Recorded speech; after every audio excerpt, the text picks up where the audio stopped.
You're listening to a podcast from 702 and Cape Talk. 702 and Cape Talk. The Naked Scientist. Hello, Chris. Good morning. I know you are quite famous, I must tell you, and it feels really amazing to be speaking to you directly like this.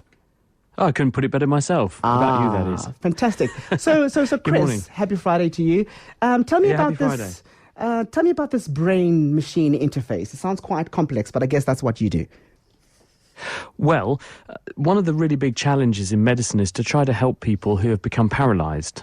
And if people have a spinal cord injury or a stroke, sometimes people can end up in a situation where they lose the ability to control their body. And they can even become what's called locked in, where they have no way of sending any signals from their brain to their muscles, so they just can't move. So this means communicating for them is almost impossible. And that means having any kind of quality of life and quality interaction with other people is also impossible. So researchers for a long time have been trying to find a way to get signals out of the brain and use them to do things for the person who's thinking them. And it's been a slow process, but this week there's been quite a big step forward because there's a paper in the journal Nature Scientific Reports, and this is by a guy called Miguel Nicolelis, who's at Duke University in America.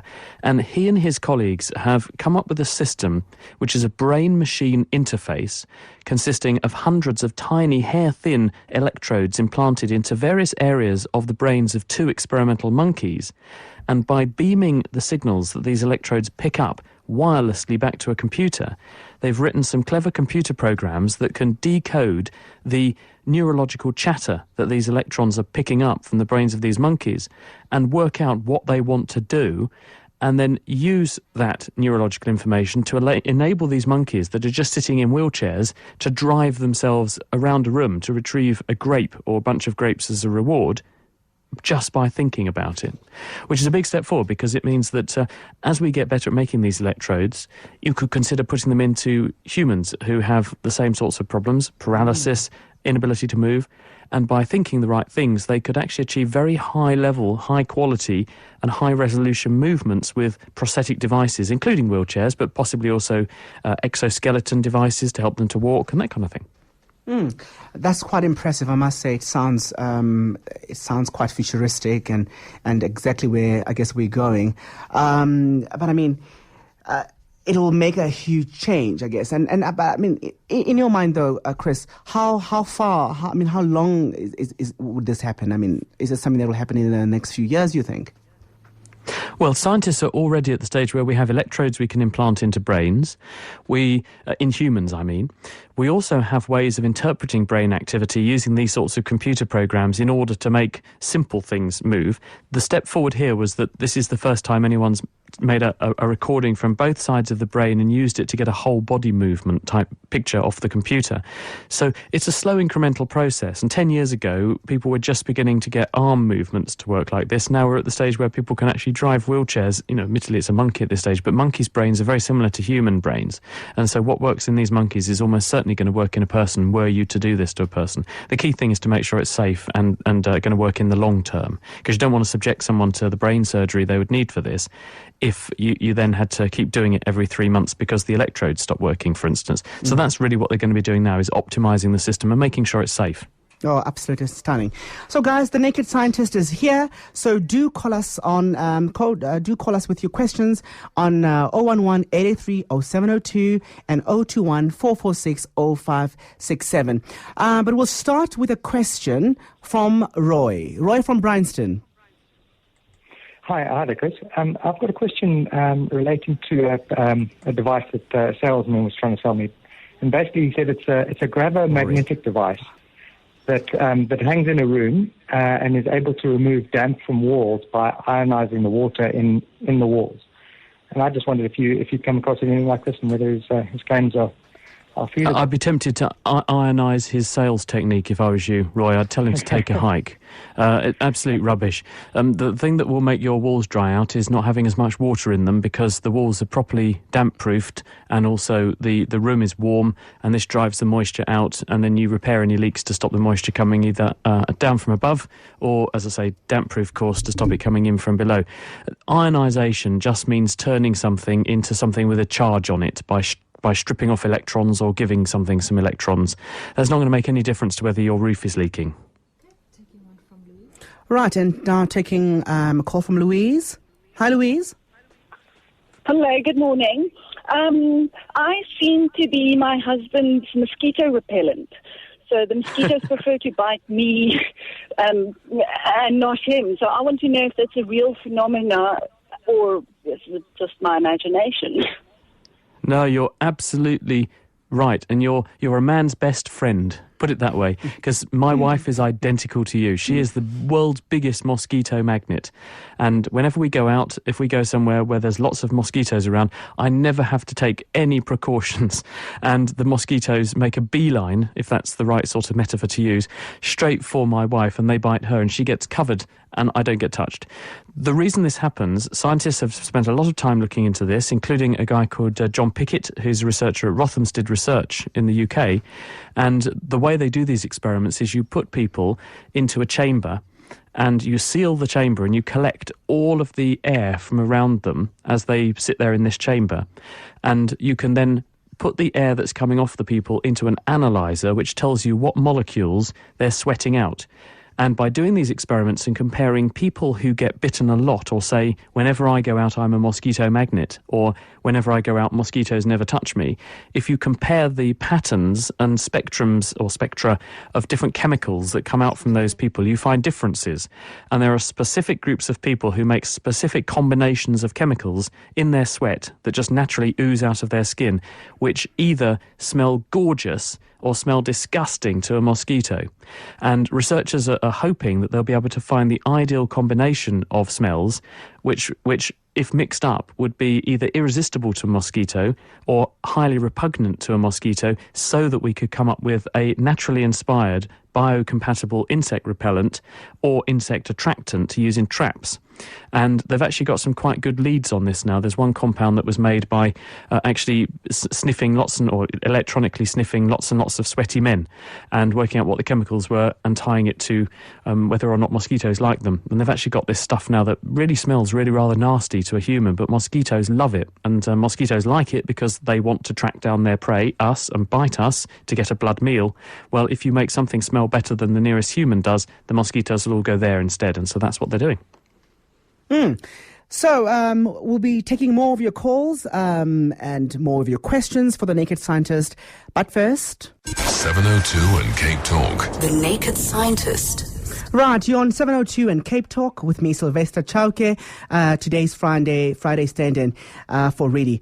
We're back with The Naked Scientist, taking your questions. So do call us on 011-883-0702 and 021-446-0567. In fact, Chris, there's a question from a listener, and she's asking a good question, actually, or he's asking a good question. Why are we told it's unsafe to keep bread in the fridge, yet we can freeze bread? Well, I don't think it's unsafe to keep bread in the fridge because, well, I know lots of people who do and they're still here, but there is a difference between what you do with things in the fridge and what you do with things in the freezer. The reason freezers keep things for the long term is because freezers are normally at about minus 20 degrees C and the fridge is about 4 degrees C.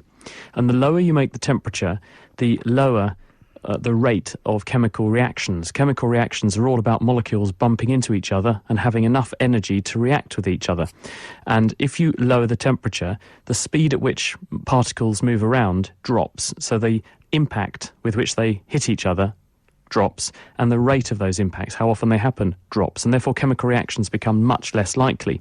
Now, metabolism is powered by chemical reactions. So if you slow down the rate of chemical reactions, you slow down metabolism.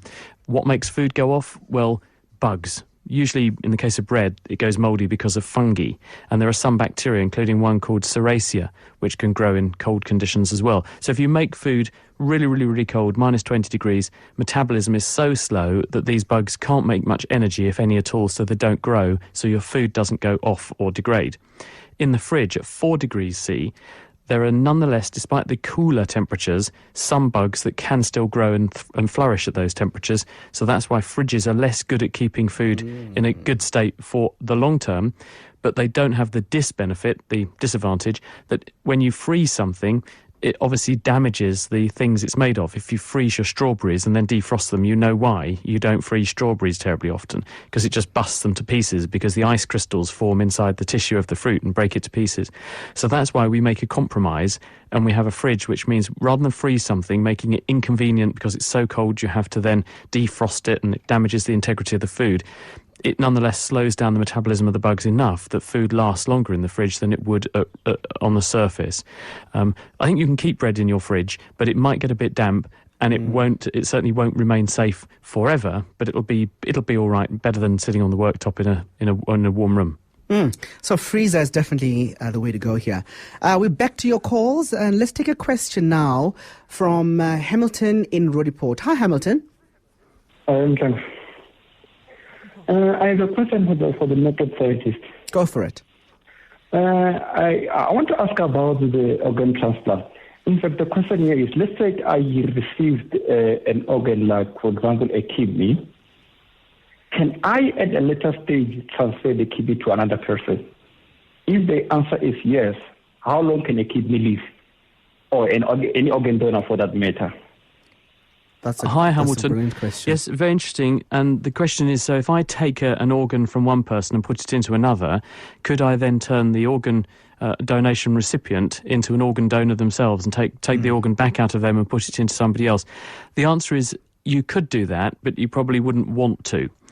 When we transplant organs, unless we transplant them into people who are genetically identical to ourselves, in other words, if I've got a twin who's a genetic clone of me, then they won't be able to tell the difference between an organ from me or from my clone.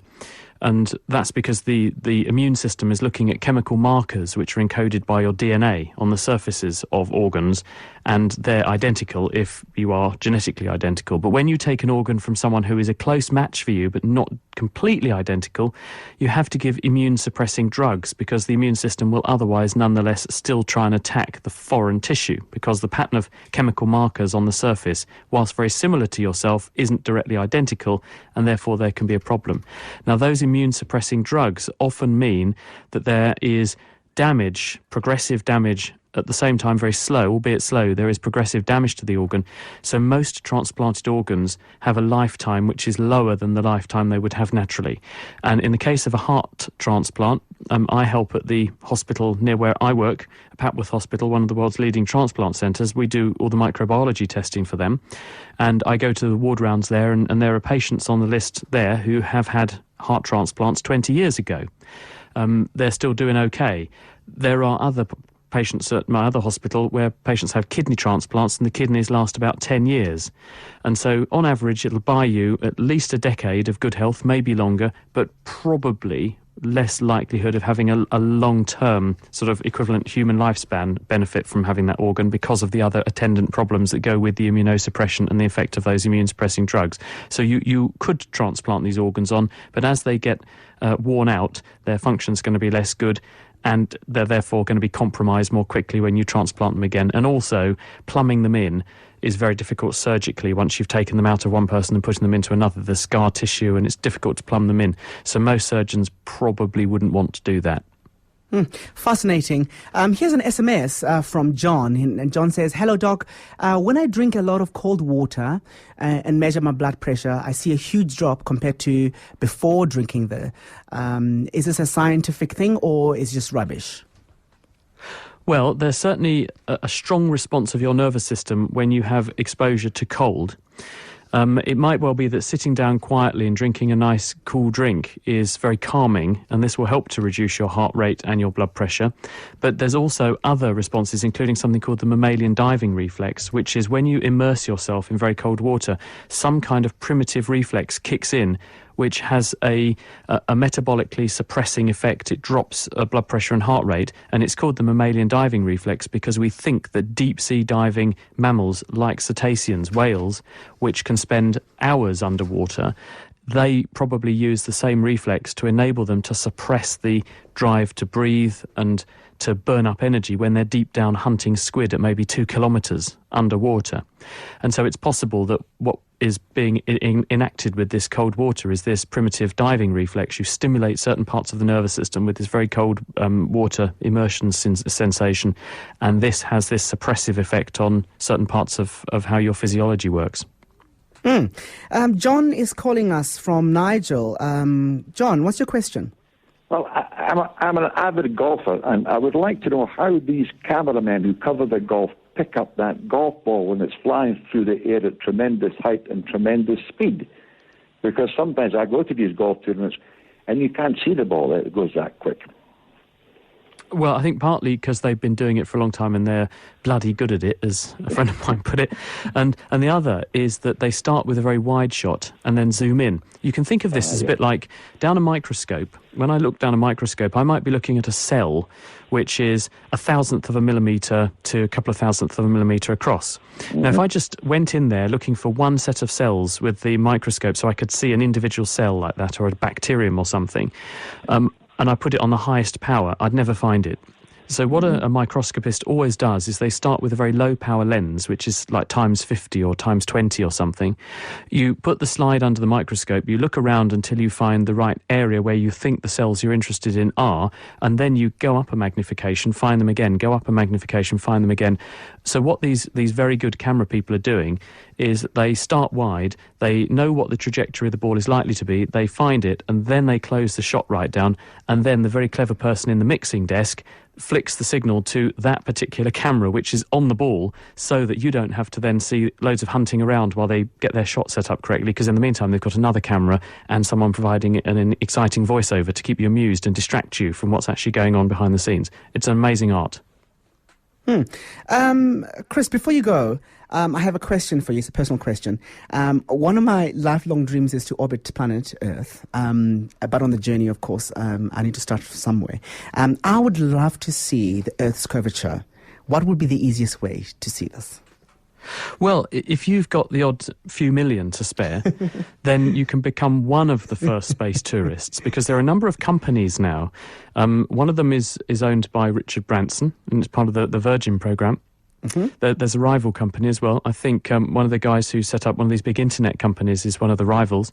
And the idea here is that people will be able to book tickets and you blast off and you will get a number of minutes in space. I think it's something like 10 minutes of suborbital flight. So you don't go orbital, but you do go into microgravity. So you experience weightlessness and you can therefore see the curvature of the Earth. But it won't come cheap because those tickets are you're going to need a few million, especially with the rand being what it now is, maybe a few more million. But it certainly is being done now. And Stephen Hawking, the cosmologist, was, I think, supposed to be one of the first passengers, but I don't think he was very well and couldn't go recently. But they're certainly firing up and sending people into suborbital flights now. So I'd get on the waiting list if you're keen. Okay, well, you just depressed me a little bit there, but anyway, you'll have to do a few more shifts on 702, I guess, and then put your fee up a bit, and maybe you'll make it. I think I'm going to try. Chris, it's been really lovely chatting to you. Oh, it's been fun. Thanks very much, Sylvester. Absolutely, it's been great fun.